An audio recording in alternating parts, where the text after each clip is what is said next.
Let's get more on this. Our correspondent Nabil Ahmed Rufai is covering the ECOWAS Defense Chiefs meeting in Accra. He joins us live now. Welcome to the program. What is the latest from the meeting of ECOWAS Defense Chiefs? Nabil?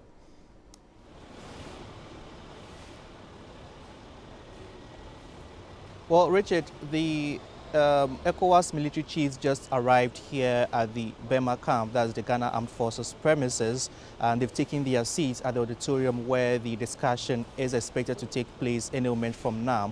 Now, what we know is that they are meeting because they have to discuss the way forward in terms of the deployment of the military standby force, the standby force in Niger to try and reinstate ousted President Mohamed Bazoum.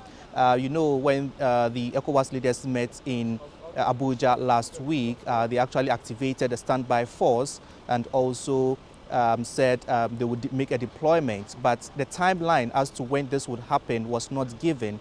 So this crucial meeting is to discuss how to mobilize the standby force and also deploy them should it get the go-ahead from all the military chiefs that indeed an intervention is needed in Niger to return the country to a civilian rule. So the meeting has just started, and in the course of the day, we would get to know what the chiefs decide on the way forward.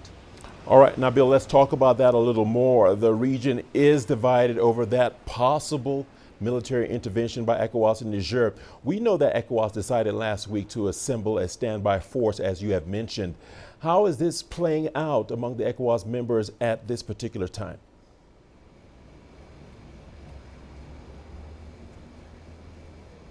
Well, Richard, there's been quite some different stance with regard to the junta leader as to whether he's really willing to negotiate with the ECOWAS leaders on restoring democracy in Niger. ECOWAS all along had said that it is still open for further talks with the junta leader to see how best they can agree to restore democracy.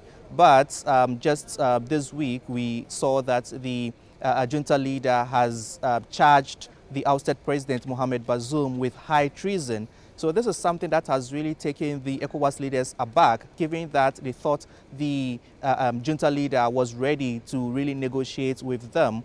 So it's quite a tricky situation as to the next step that they would take, whether they will still go ahead to deploy the standby force to Niger, or they will still want to continue with the negotiations with the junta leader. Already, there are some members of ECOWAS who are not too keen about sending in troops to Niger to restore democracy. There are others who have also said they would send in their soldiers to help fight the cause. So it's quite a tricky situation at the moment, and this particular meeting by the ECOWAS chiefs will really bring clarity to the whole situation.